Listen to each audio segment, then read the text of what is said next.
السلام علیکم dear students, کیسے ہیں آپ سب؟ میرا خیال ہے ہم نے یہ جو چیپٹر نمبر 6 ہے culture of the Islamic republic of Pakistan, یہ اسلامی جمہوریہ پاکستان کا کلچر، اس کے جو 2 لیکچر اسٹڈی کیے ہیں، جس میں ہم نے اسٹارٹ کیا تھا کلچر کیا ہوتا ہے، اہمیت کیا ہے، ہم نے ہسٹری کو اسٹڈی کیا، پاکستان کے قدیم علاقے دیکھے، بلڈنگز دیکھی، فائن آرٹس پہ گئے، کیلیگرافی دیکھی، بہت ساری چیزیں دیکھی، خاندانی رسم و رواج، زندگی، لباس، ڈھیر ساری چیزوں پہ بات کی۔ لیکن آج کا لیکچر نا بہت ہی ڈفرینٹ ہے تو کلچر سے ہی ریلیٹڈ ہے۔ آج ہم نے لیکچر نمبر 3 جو سٹارٹ کرنا ہے وہ ہے 3 ٹاپکس کو لے کے، پاکستان میں صنفی عدل کے مسائل یعنی کہ عورتوں کے مسائل، دوسرا اسلام میں عورتوں کے حقوق پہ بات کریں گے، اور تیسری جو آخری بات ہوگی نا، کیونکہ آج ٹوٹل بات چیت عورتوں کے ہی بارے میں ڈسکس ہو رہی ہے، وہ ہے پاکستان میں سیاسی اور معاشرتی امور میں عورتوں کی شراکت کی حکمت عملی۔ تو چلیں ہم نا آج کے لیکچر کا سٹارٹ کریں۔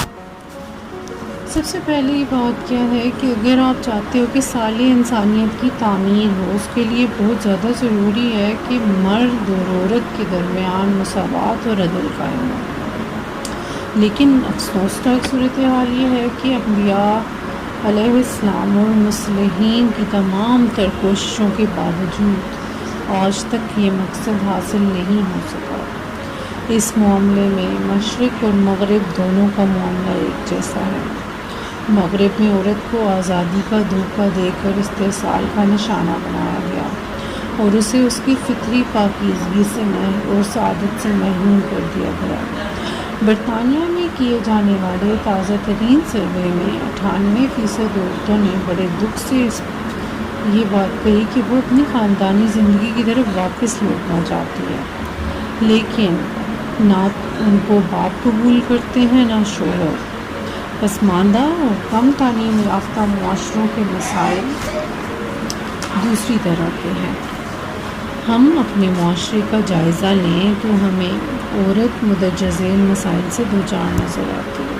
نمبر 1، عورت ایک کم تر درجے کی مخلوق ہے، اس کی پیدائش ایک بوجھ ہے۔ آئے دن اس طرح کے واقعات سننے میں آتے ہیں کہ کسی عورت کی بیٹی پیدا کرنے کے جرم میں قتل کر دیا گیا، گھر سے نکال دیا گیا۔ نمبر 2، دیہی معاشرت میں عورت کھیتوں میں کام کرتی ہے، مزدور ہے اور خاندان کی کفالت میں اس کی ذمہ داری مرد سے بڑھ کر ہے۔ نمبر 3، جاگیردارانہ معیشت میں اس کی حیثیت کنیز اور لونڈی کی سی ہے، اسے قلعے نما گھر کی 4 دیواروں میں قید رکھنا ضروری خیال کیا جاتا ہے۔ نمبر 4، غیرت کے نام پر قتل روزمرہ کا معمول بن چکا ہے۔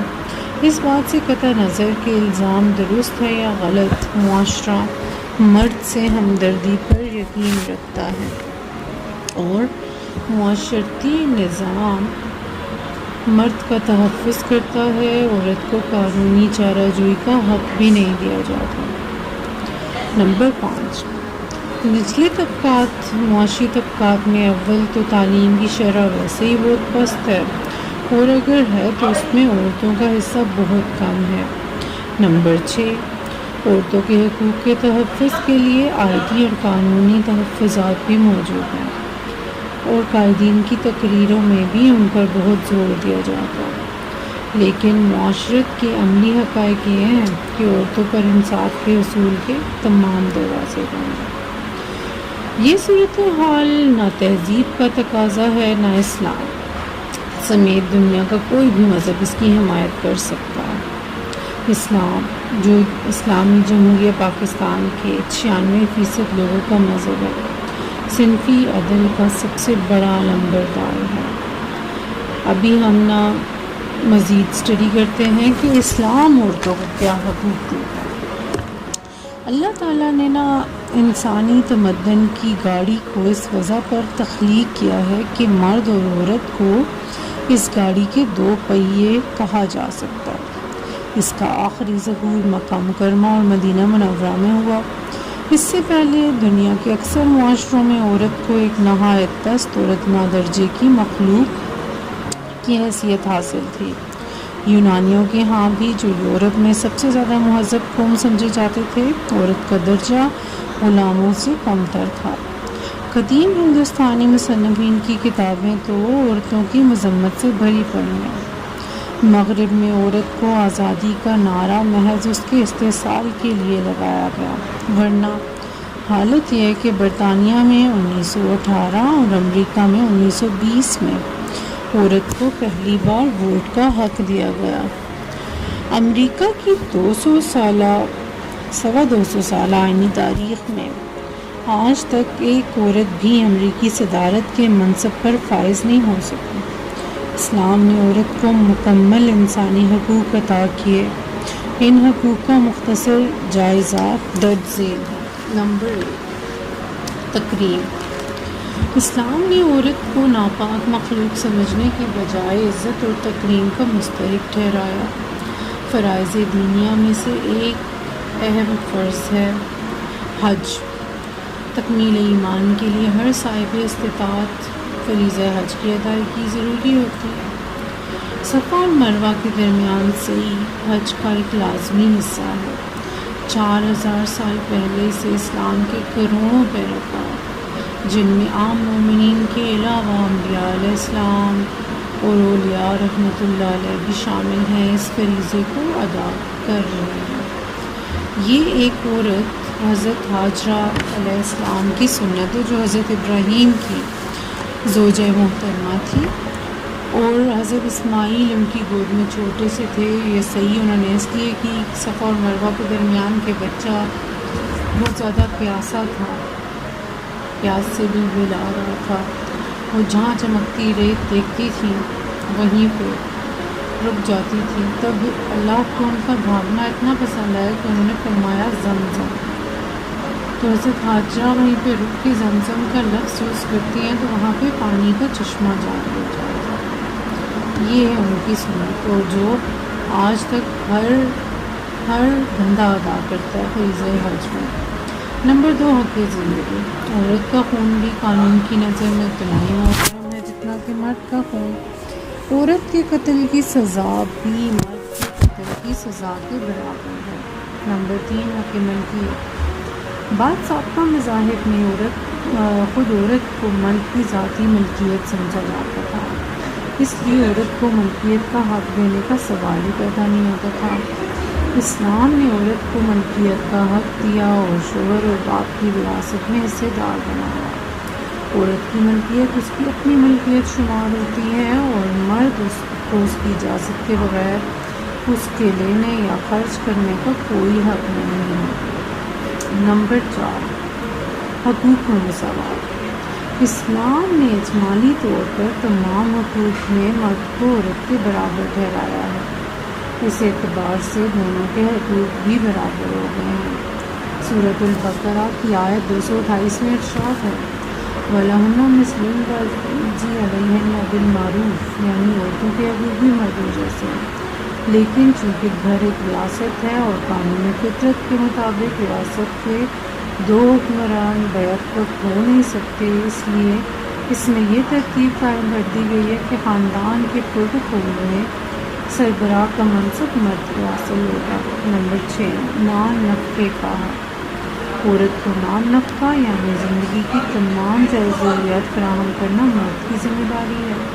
عورت بچے یا شوہر کو کما کر کھلانے پر مجبور نہیں ہو سکتی۔ مرد کو عورت پر جو ایک درجہ فضیلت دی گئی ہے، اس کی وجہ بیان کرتے ہوئے سورہ نساء آیت نمبر 34 میں ارشاد باری تعالیٰ ہے، فضل اللہ بعضهم علی بعض وبما انفقوا من اموالهم، اللہ نے ان میں سے ایک کو دوسرے پر اس لیے فضیلت دی ہے کہ مرد اپنا مال خرچ کرتے ہیں۔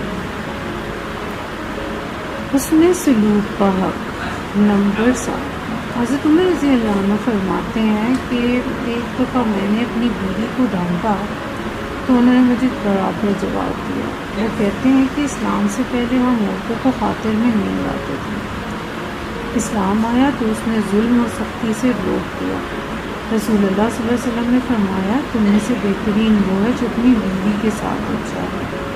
نمبر 8، اظہار رائے اور مشورے کا حق۔ اسلام میں عورتوں سے رائے لینے اور ان کا احترام کرنے کی روایت قائم کی۔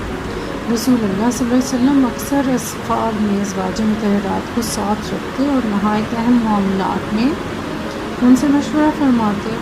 غزوہ حدیبیہ کے موقع پہ ایک نہایت نازک مرحلہ ایک خاتون ام المومنین سید امہ سلمہ رضی اللہ عنہ کے مشورے سے طے ہوا۔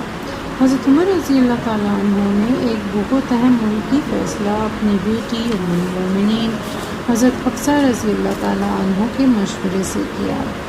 نہایت صاحب علم اور بلند درجہ صحابیہ حضرت سیدہ عائشہ رضی اللہ تعالیٰ عنہ سے سیدہ عائشہ رضی اللہ عنہ سے مسائل دریافت کرتے۔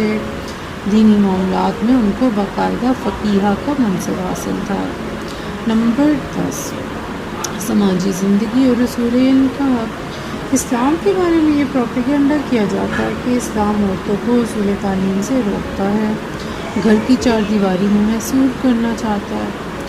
اس بات میں کوئی شبہ نہیں کہ اسلام عورت اور مرد کے آزادانہ اختلاط کو تمدن کے لیے زیر قاتل سمجھتا ہے، لیکن اس کے ساتھ ہی یہ بات بھی درست ہے کہ اسلام کی روح سے اصول علم عورت پر اسی طرح فرض ہے جس طرح مرد پر ہے، اور خود یہ بات کہ مرد اور عورت اپنے اپنے دائرہ کار میں رہیں اس بات کو لازم کرتی ہے کہ عورتوں کی 50% آبادی کے لیے اساتذہ، ڈاکٹروں اور زندگی کے تمام اہم شعبوں میں عورتوں کی تعداد کم از کم 50% ہو، تاکہ عورتیں اپنے دائرہ کار میں رہتے ہوئے اپنی تمام ضروریات کے لیے عورتوں سے ہی رجوع کر سکیں۔ آج کا آخری ٹاپک ہم ڈسکس کرتے ہیں وہ ہے پاکستان کے سیاسی اور معاشرتی امور میں عورتوں کی شراکت کی حکمت عملی۔ Chief of army staff general Pervez Musharraf 12 اکتوبر 1999 کو برسر اقتدار آئے اور انہوں نے چیف ایگزیکٹو کا عہدہ سنبھال لیا۔ ان کا سیاسی فلسفہ یا ویژن یہ ہے کہ ملک کی حکومت میں مقامی سطح پر عوام کی شراکت کو اور خاص طور پر خواتین کی شراکت جو آبادی کا نصف سے زیادہ ہے یقینی بنایا جائے۔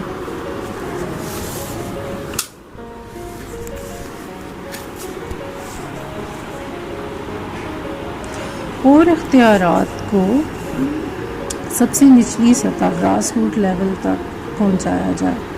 اس فلسفے کو عملی جامہ پہناتے ہوئے انہوں نے اختیارات اور ذمہ داریوں کو نچلی سطح تک تقسیم devolution of power and responsibility plan مرتب کیا اور اس پر فوراً عمل درآمد شروع کیا۔ ڈیولیوشن پلان آپ تفصیلی طور پہ باب نمبر 5 میں پڑھ چکے ہیں۔ یہاں ہم اس منصوبے کے تحت ان اقدامات کا مطالعہ کریں گے جن کا تعلق عورتوں کی ترقی کے معاملے سے ہے۔ ڈیولیوشن پلان میں یہ حکمت عملی اختیار کی گئی ہے کہ مقامی حکومتوں میں عورتوں کی شراکت کی شرح میں زیادہ سے زیادہ اضافہ کیا جائے۔ اس کی تفصیل یہ ہے۔ Number 1، union council. Union council مقامی حکومت کے نئے ضلعی نظام کا سب سے بنیادی یونٹ ہے۔ منصوبے کے تحت ہر یونین کونسل 21 ممبرز پر مشتمل ہوگی، جن میں سے 6 ممبرز لازماً خواتین ہوں گی۔ ان میں سے 6 ممبرز میں سے 2 نشستیں کسان خواتین کے لیے مخصوص ہے، باقی عورتوں کو 15 سیٹوں پر الیکشن لڑنے کی بھی آزادی ہے۔ نمبر 2، ضلع کونسل۔ ضلع کونسل ضلع نظام کا سب سے بڑا ادارہ ہے۔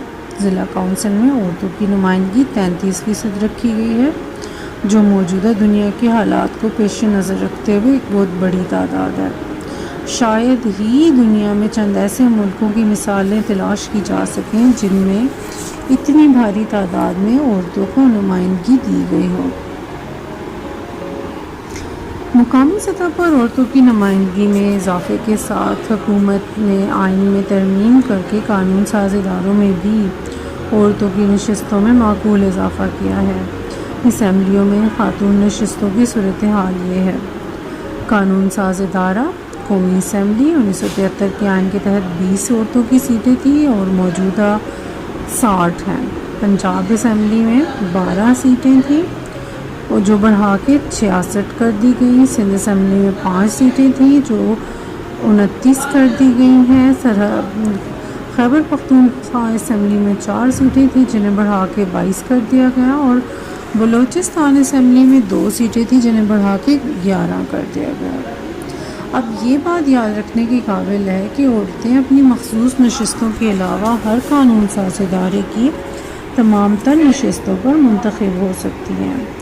ضلعی حکومتوں کے نظام کا بنیادی رول سیاسی سے زیادہ سماجی نوعیت کا ہے، جبکہ قانون ساز اسمبلیاں سیاسی ادارے ہیں، لیکن ان کے بنائے گئے قوانین زندگی کے ہر شعبے پر اثر انداز ہوتے ہیں. ذرائع ابلاغ میں عورتوں کے لیے خصوصی پروگرامز کا اہتمام کیا گیا ہے جن سے عورتوں میں احساس شراکت پیدا ہوا ہے اور ان کی سماجی بیداری میں اضافہ ہو رہا ہے. ماں پیاری ماں اور خواتین ٹائمز اس کی بڑی بڑی مثالیں ہیں. خواتین کے حقوق کے لیے کام کرنے